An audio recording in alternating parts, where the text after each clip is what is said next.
বিপ্লব জেদনি, আজকে রাতে আমি একটা স্বপ্ন দেখছি। কি স্বপ্ন? কি স্বপ্ন?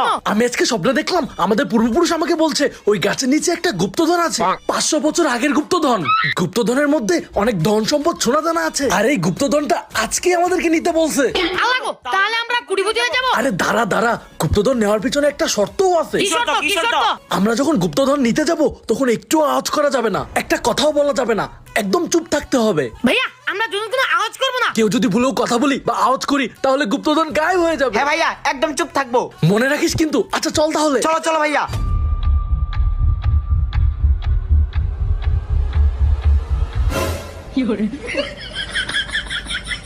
ইয়ে, আমরা বড় লোক হয়ে গেছি। ইয়ে ইয়ে ইয়ে। ভাইয়া, আমরা কোটিপতি হয়ে গিয়েছি। আমরা আজকে কোটিপতি। ইয়ে চুপ! ইয়ে।